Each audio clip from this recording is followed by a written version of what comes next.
Hello बच्चों, आजच्या या व्हिडिओमध्ये आपण क्लास 8 चा जो सायन्सचा लेसन आहे बघा, आपण काल त्याला सुरुवात केली होती रासायनिक बदल आणि रासायनिक बंध। या लेसनची सुरुवात आपण इथे केलेला आहे। पार्ट 1 मध्ये आपण रासायनिक बदल म्हणजे काय आणि ते एक्झाम्पल सहित इथे बघितलेले आहेत आणि रासायनिक बदलाची इथे व शाब्दिक समीकरण देखील इथे बघितलेलं आहे। ठीक आहे, तर आता आपण या व्हिडिओमध्ये दैनंदिन जीवनातील रासायनिक बदल हा टॉपिक इथे सुरुवात करत आहोत।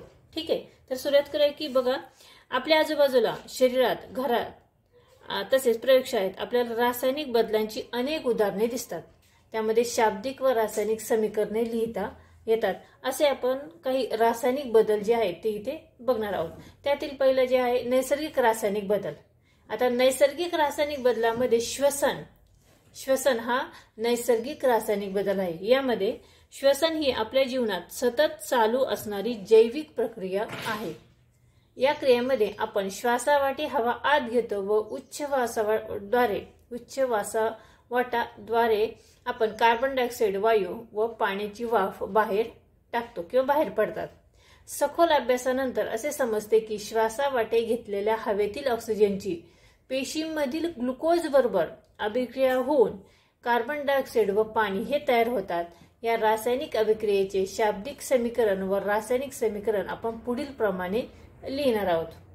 त्यामध्ये शाब्दिक समीकरणामध्ये बघा काय, तर ग्लुकोज प्लस ऑक्सिजन आणि यांचा संयोग होऊन मिळते श्वसन इज इक्वल टू काय, कार्बन डायऑक्साइड प्लस पाणी।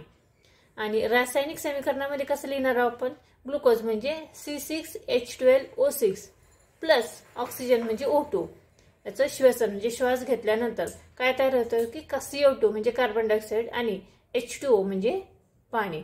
ठीक आहे, शाब्दिक समीकरण आणि रासायनिक समीकरण हे दोन्ही आपण इथे बघितले की आता इथे एक काही करून पहा म्हणून ते प्रयोग दिलेला आहे की एका परीक्षानळीत ताजी चुन्याची निवळी म्हणजे कॅल्शियम हायड्रॉक्साईडचे द्रावण घ्या, त्यात फुंक नळीने फुंकत राहा। काही वेळाने काय दिसते की रंगहीन असलेली चुन्याची निवळी दुधाळ झाली का, म्हणजे तिला रंग नसलेली असते पण आपण तिला फुंकत राहतो त्यामुळे ती आपल्याला थोडी दुधाचा त्याचा रंग आलेला आपल्याला दिसतो। आणि आणखी काही वेळाने पांढरा अद्रावणीय स्थायू परीक्षा नळीच्या तळाशी बसतो असे दिसेल। हा कॅल्शियम कार्बोनेटचा अवक्षेप आहे। चुन्याची निवळी दुधात आली याचा अर्थ तिच्यात फुंकन नळी वाटे मिसळलेला वायू कार्बन डायऑक्साइड होता।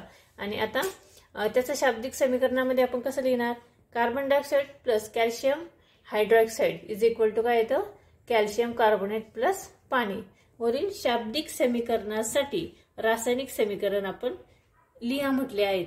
ठीक आहे, आता त्यानंतर पुढचा जो आहे श्वसन नंतर दुसरा जो आहे तो आहे प्रकाश संश्लेषण। आता प्रकाश संश्लेषण म्हणजे काय की सूर्यप्रकाशात हिरव्या वनस्पती प्रकाश संश्लेषण करतात हे तुम्हाला माहिती आहे। ह्या नैसर्गिक रासायनिक बदलासाठी शाब्दिक समीकरण व रासायनिक समीकरण हे पुढील प्रमाणे लिहिता येते। शाब्दिक समीकरण कसं लिहिणार, कार्बन डायऑक्साइड प्लस पाणी आणि सूर्यप्रकाश म्हणजे हरितद्रव्य इज इक्वल टू काय येतं, ग्लुकोज प्लस ऑक्सिजन।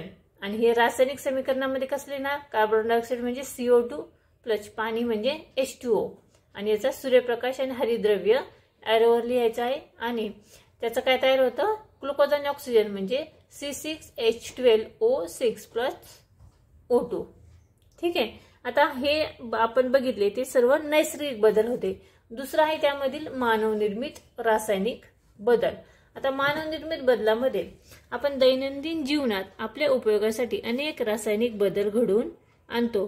त्यातील काही रासायनिक बदलात आपण पाहू। पहिल्या कृतीमध्ये जो रासायनिक बदल आपण पाहिला त्याचा उपयोग सोडा लिंबू या शीतपेयात करतात, म्हणजेच हा एक उपयुक्त मानवनिर्मित रासायनिक बदल आहे का नाही हे तुम्हीच ठरवा। कारण सोडा लिंबू या पेयात कार्बन डायऑक्साइड व सायट्रिक आम्ल हे दोघेही आम्लधर्मीच आहेत, त्यामुळे जठर रसाची आम्लता वाढते।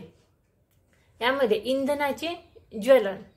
आता इंधनाचे ज्वलनमध्ये ऊर्जा मिळवण्यासाठी लाकूड, कोळसा, पेट्रोल किंवा स्वयंपाकाचा गॅस जाळतात। या सर्व इंधनांमध्ये ज्वलन होणारा एक सामायिक पदार्थ कार्बन हा आहे। ज्वलन प्रक्रियेमध्ये कार्बनचा संयोग हवेतील ऑक्सिजन बरोबर होतो व कार्बन डायऑक्साईड ही उत्पादित तयार होते। या सर्व ज्वलनांचे क्रियांसाठी सामायिक असे पुढील समीकरण आपल्याला लिहिता येते। आता इंधनाचे ज्वलनाचं समीकरण कसं लिहिणार? Carbon plus oxygen is equal to carbon dioxide. आणि रासायनिक समीकरणामध्ये कार्बन म्हणजे C प्लस ऑक्सिजन म्हणजे O2 म्हणजे CO2। इंधनाचे ज्वलन हा जलद व अपरिवर्तनीय असा बदल, रासायनिक बदल आहे। ठीक आहे। त्यानंतर दुसरं जे आहे विरल हायड्रोक्लोरिक आम्लाचे शहाबादी फरशी स्वच्छ करणे।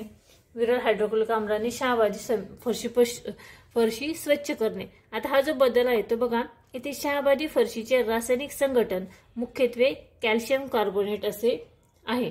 फरशी हायड्रोक्लोरिक आम्लाने स्वच्छ करताना फरशीच्या वरच्या थराची हायड्रोक्लोरिक आम्लाबरोबर रासायनिक अभिक्रिया होते व 3 उत्पादिते तयार होतात। त्यापैकी एक कॅल्शियम क्लोराईड हे पाण्यात द्रवणीय असल्याने पाण्याने धुतल्यास ते निघून जाते।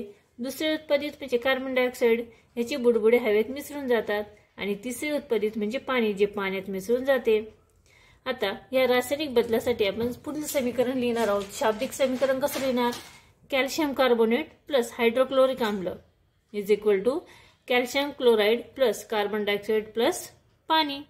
आणि या अभिक्रियेसाठी आपण रासायनिक समीकरण हे लिहा असं सांगितलेलं आहे। तर तिथे आपण कॅल्शियम कार्बोनेट आणि हायड्रोक्लोरिक आम्ल याला जे इनिशियल दिलेलं आहे ते इथे लिहून हे समीकरण इथे पूर्ण करायचं आहे। ठीक आहे। त्यानंतर तिसरं आहे दुष्फेन आणि सुफेन बनवणे। 3 नंबरचा आहे दुष्फेन आणि सुफेन बनवणे। आता काही विहिरींचे किंवा कूपनलिकांचे पाणी दुष्फेन असते, ते चवीला मचूळ लागते, खारट पानसट असे लागते, त्यात साबणाचा फेस होत नाही। याचे कारण दुष्फेन पाण्यात कॅल्शियम, मॅग्नेशियमचे क्लोराईड व सल्फेट हे क्षार विरघळलेले असतात। आता हे जे दुष्फेन पाणी सुफेन करण्यासाठी त्यात धुण्याचे सोड्याचे द्रावण घालतात, त्यामुळे रासायनिक अभिक्रिया होऊन कॅल्शियम व मॅग्नेशियमच्या अद्रावणीय कार्बोनेट क्षारांचा अवक्षेप तयार होऊन तो बाहेर पडतो आणि पाण्यातील विरघळलेले कॅल्शियम व मॅग्नेशियमचे क्षार कार्बोनेट क्षारांचा अवक्षेपांच्या रूपात बाहेर पडल्याने पाणी सुफेन होते। या रासायनिक बदलासाठी आपण पुढील समीकरण लिहूया, शाब्दिक समीकरण। ठीक आहे। बघा, calcium chloride plus sodium carbonate is equal to calcium carbonate plus sodium chloride.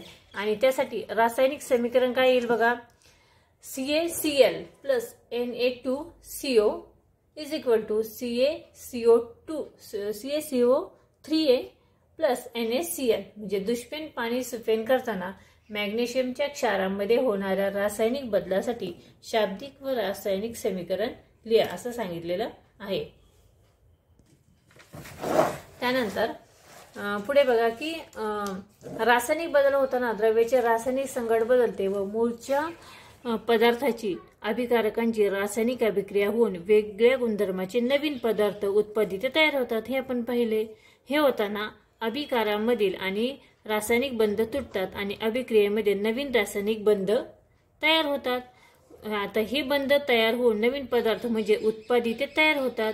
एका अणूचे तयार केलेल्या रासायनिक बंधांची संख्या म्हणजे त्या अणूंची संयुग्या, हेही आपण या द्रव्यांचे संघटन या पाठात पाहिले आहे। रासायनिक बंध म्हणजे काय ते आता आपण पाहणार आहोत। आता पुढच्या व्हिडिओमध्ये आपण रासायनिक बंध हा टॉपिक इथे बघणार आहोत आणि रासायनिक बंधाचे जे प्रकार आहेत ते देखील इथे बघणार आहोत। त्याच्या ज्या पद्धती दिलेल्या आहेत 2 पद्धती, त्या आपण पुढच्या व्हिडिओमध्ये बघणार आहोत। ठीक आहे। हा व्हिडिओ कसा वाटला कमेंट्स करून नक्की कळवा।